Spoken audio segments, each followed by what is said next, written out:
Cause and effect ito. Parang sa karma. Whatever you sow, you shall reap. Because you chose to say, Jesus, God is my shepherd. Anong resulta? I shall not want. Ang tindi, no? Hindi, sa Tagalog rendition natin yan eh. Hindi ako makukulang. Yes, may timing ng Lord sa mga bagay na may kinalaman sa ating mga buhay. Of course, yung ating sinasabi natin, ano yung basic need natin? Need, ha? Okay, anong need natin? Food. Yung ating na pang-usapan nyo, no? Food. Biologically. Shelter. And clothing. Tingnan ko yung mga ano natin, yung datingan natin, ditindi. Alright? Simple lang. Well, my shepherd! You know my shepherd? Of course. Obliges in love siya. In love nila. Na yung kanyang gusto na declaration na sinabi mo, my shepherd, hindi kanya pagkagulangin. Yes! Marahil, mayroon kang trabaho, naalis ka. Okay, dito sa naniniwala ka ba sa kanyang mga sinabi sa atin sa banal na kasulatan? Let's pray. Okay, nanalangin. Inabot din ng isang buwan. Siyempre, second week, parang ano na siya, nahihintakutan na, natatakot na siya. Talagang, magkakaroon kaya ako ng aking yung tubuhan ng aking kabuhayan. May anak siya. Alright? May anak siya. Ang hirap pagka wala kang kabuhayan na pagkukunan ng inyong mga pabili ng mga nisyo, lalo na kung tatay, no? Kakabahan ka eh. Pero dito hindi. Walang kakaba.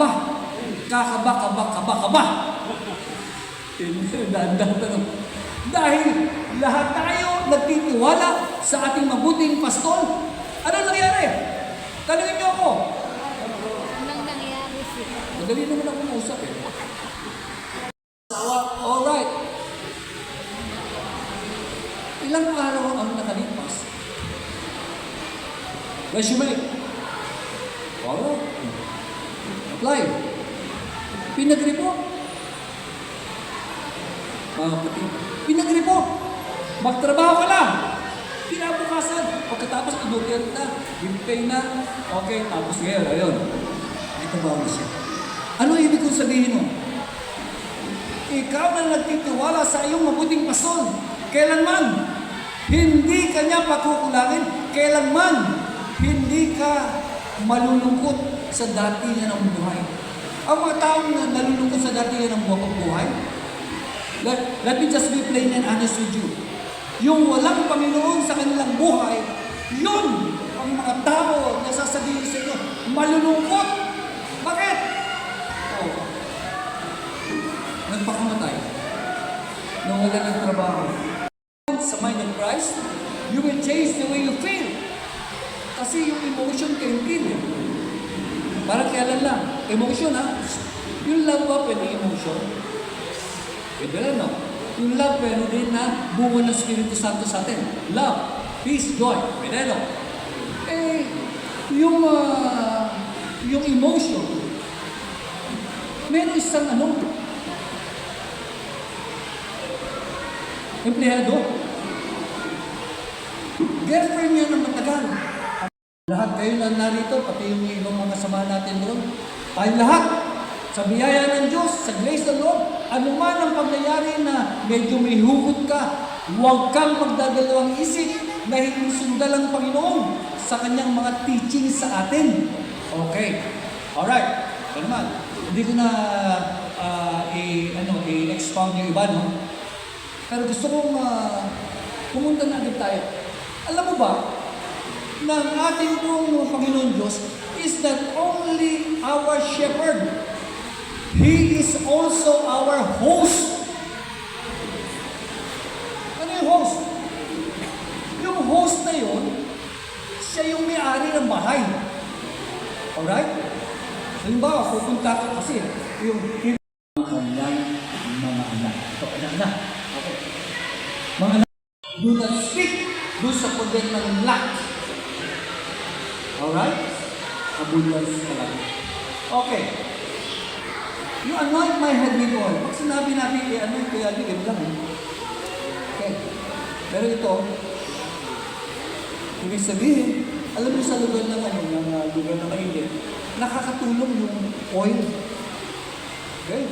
Well, lalo na yung mga butyo, no? Mahaba ang buhok yan. Pati yung mga sideburn mo, hindi, no? Okay. Hindi nagkakahit ng yung lalo na yung mga nasiran, hindi nagkakahit pati niya yun. Saka pinapakaba ang balbas, yung bigote, no? Ako kasi nagbagong buhay na po. Kaya wala na po yung dito, tinanggal ko lang.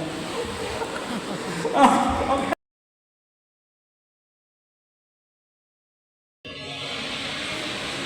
Pag mercy, karapat dapat mong tanggapin, pero hindi. Tama ba yun? Karapat dapat. Pag hindi dapat, creation. Ito naman, karapat dapat mong tanggapin, binubuhol niya. That's mercy. Ano sabi nito? Goodness and mercy shall follow me all the days of my life. Woo! Kita ba natin yun? Goodness and mercy. Goodness and mercy sa mga ng klima ng politika, sa mga ng klima sa ekonomiya, sa mga ng klima, pati klima natin, no? Alam niyo ba may heatwave sa Europe? Yung dating mga, yung mga snow, no? Ngayon may heatwave. O tayo, di ba, extend kahit na umuulan, ano? Para maalisangan pa lang. Pareho na. Pero dito, maalisangan ba? Yeah! Kasi tayo ngayon. Grabe, kaya aircon natin sa tanda mo. Ihanda na natin yun. Okay. On the days of my life, and I shall dwell in the house of the Lord forever. Alam mo po yung templo sa Jerusalem. Sa isip ng mga Hudyo noong araw, that is where the presence of God dwells. Okay? Handog kasi yung Ark of the Covenant din. So, makikita nyo, pag Hudyo, yung, halimbawa, nasa ibang lugar siya, may compass siya, facing Jerusalem, doon sa may temple area. Mga Muslim. Sino po dito ang Muslim?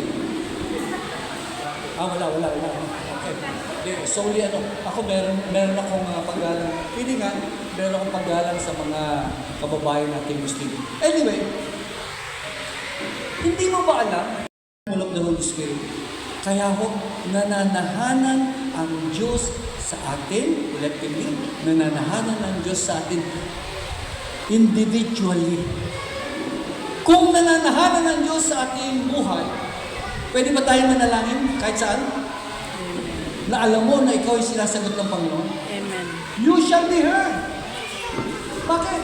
Ang Espiritu Santo ay nasa iyo. Kaya ito naman, I will dwell in the house of the Lord forever. Nasegue lang ko ng konti. Mga kapatid, kung alam mo na ikaw ay templo ng Espiritu Santo, huwag mong kargahan ang iyong katawan na makakapusong sa Espiritu Santo. Kung dati, palatete ka, tapos nasisira yung relationship, sayang ang pera.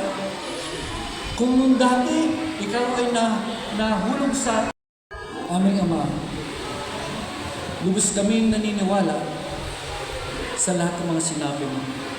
Kasi nararanasan namin. Kung yung mga tao, mga naysayers, mga tao na pinipintasan kami palagi dahil baka daw lumampas kami sa sangkalangitan. Niloloko kami, kinukutya kami. At kumisan, meron mga tao na natatawa lang. Mga taong maraming kayamanan, maraming kapirahan, maraming kotse. Pero kailanman, sa tinuro mo sa amin, hindi kami pasusway dito sa pamamaraan ng pamumuhay ng mga tao sa sanlibutan. Dahil alam na po namin, kung saan kami papunta. Alam po namin kung saan din sila papunta. Kaya ingatan mo kami sa aming pamumuhay. Thank you, Father, for this opportunity. Tulungan mo kami umuwi na yung aming buong isipan ay nabago. Isipan para sa iyo. Maraming salamat at palagi ang lahat sa pangalan ng Jesus. Amen.